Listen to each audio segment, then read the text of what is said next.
Yes. So here, can we go for the next problem? We'll be having the next problem being given in such a way that you will be having a two-wire DC distributor again. So let me write down here. It's a two-wire DC distributor which is being present there. So to this two-wire distributor, the length of this distributor, say let me write it again as AB, it is 300 meter. So length of AB, it has been written as 300 meter. So and again the feeding point is taken to be A there. So each and every point at a distance A, from when I take from A in meters, and it is generally a concentrated loading in amperes. So let me draw the circuit here. Draw the figure, sorry. So I have this point A, okay, and I have this point to be F. Generally, I take to F here, which has been given in this. So now what you can say is I'll be having point C, point D, point E, and at the end you will be having point F. So it's a 300 meter long line which is being present there. So to this 300 meter long line, what is being present? I'll be having the distances as the distance. Let me write down the distance from A. It is, yeah, so it is AC is 40 meters. Next, the distance from AD, so it is 100 meters. Okay, so this is the distance from 100 meters. This is 40 meters. And again, the distance from E is 150 meters from A. That is 150 meter from A. Next, what I have is, again from point A, I'll be having the 250 meter distance. So you might be wondering, so this, let me take it as point B here. So this distance is 50 meter, which is being present there. So each and every distance is being written out carefully, and each and every loading points are taking certain. Yes. So let me write down again. Okay. So I had written there as the concentrated load. So this is point A. This is point B. So this is F, which is being written. Next, I have C, D, E, and F. So let me write down as C, D, E, and F. So these currents are being written as 30 amperes concentrated load. So it takes 30 amperes. So once you have this current, yeah, once you have that value of the current being written there, so how you can write it is the main question there. So if you can write the value of the current properly, you can find out the current which is being feeding from point A. So at point, if I write a circuit like this, I'll be having point A. So this is C, D, E, and F which is being present. So these are the points which are being noted there as. Okay. So now what we can do is we can have this A and B which is being present there. So these are the currents C, D, E, and F. So C, D, E, and F are being present there. So and at each and every points you can write this to be the points where the currents are being drawn out. So at each and every points you have 30 ampere of current. Next one I'll be having 40 amperes of current. Next I'll be having 100 amperes of current. Next I'll be having the 50 amperes of current which is being taken out at terminal C, terminal T, terminal E.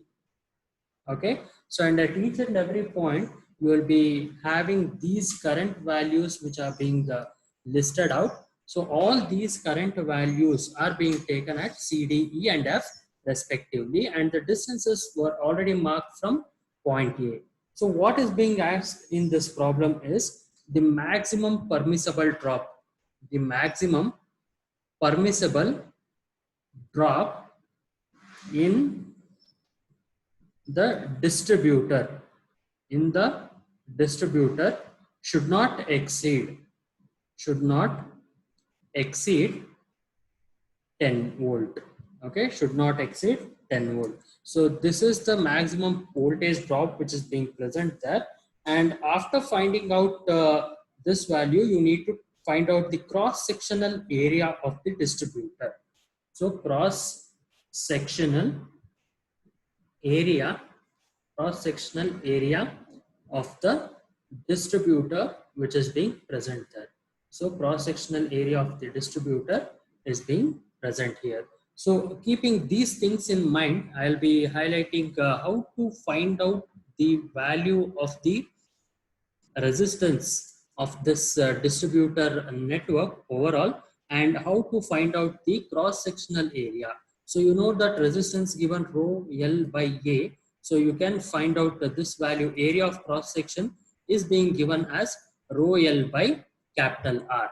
So this R resistance will include the go and the return path together. So after finding out the go and the return path together, this is the entire resistance of the total cable that is being present there. In order to divide by 2, once it is being divided by 2, you will be having the value being listed out there. So that is how you can calculate the value of the cross-sectional area, and given you should know the value of the resistance first. Okay. So next what I can do is I need to find out the resistance at each and every point that is being present there. So this is the single line diagram, and what we can generally do is we can take for 100 meter length there. So 100 meter length. So where we can find out easily what is the resistance of that network there. Okay. So it is quite simple. So finding out the total voltage drop of the distributor, I'll give you hints. So I'll give you 3-step method where you can find out. So first, finding out resistance, in each section, that is AC section, section AC, section CD, section DE, and EF, which is being present there. Next, what you need to do, you need to find out the currents in each section, that is the same sections which are being present there. So next, after finding out the resistance, after finding out the currents, you need to take the total voltage drop of the distributor. Total voltage drop of the distributor which is being present there. Total voltage drop of the distributor which is being present there. So you can find out by taking the current in each section and the resistance in each section. There are 4 certain sections which are being given there, and you can easily find out the total voltage drop. So the total voltage drop should not exceed 10 volt, and you might get 327 R as the value of the total voltage that you can calculate it here with the current. You will get resistance REAC as somewhat 0.4 into R. So you need to take it for 100 meter length of the line. It is say it is R ohm. So generally you need to take it as an assumption. Let the resistance, this is the assumption here, let the resistance for 100 meter length, is R ohms. Okay. So next, if you want to find out that, you can find out for 40 meters, what is the distance. Next, you will be having the distance from A, this is 60 meter. So that section will be 100 meter length is this one. So each and every section you have to find out. So from A point to point D, you will be having a length of 100 meter there. So this is 0.4 we can generally find out. And this section, if you want to find out, it would be 100 minus 40, that is 60 meter distance would be there in the section CD. So in section CD, you will be having that is the distance is 60 meter there.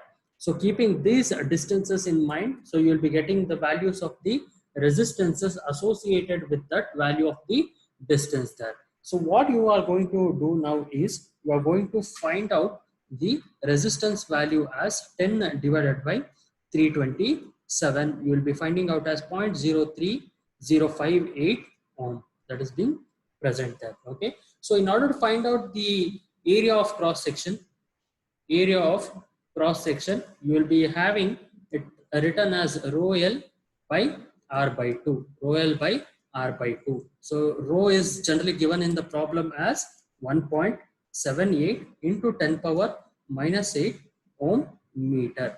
So rho is given as 1.78 into 10 power minus 8 ohm meter. So you are finding out the area of cross section, and you are finding out using this formula which is being present there. So substituting all these values, we are going to get the value of cross-sectional area of the conductor as 116.4, the 116.4, that is centimeter squared. So 116.4 centimeter squared, that is being given. Sorry, just a moment. Yes. So you need to convert it there. So 116.4 into 10 power minus 6 meter squared. Okay. Next 1.164 that is being present, that is centimeter squared there. So this is the value of the cross sectional area of the conductor which is being present. So this is how we are going to carry out the problem. So in the next two problems, I'll be giving you as an assignment. So similar sort of a problem there. So you need to find out the solution and get the answer. Okay, we'll stop it here.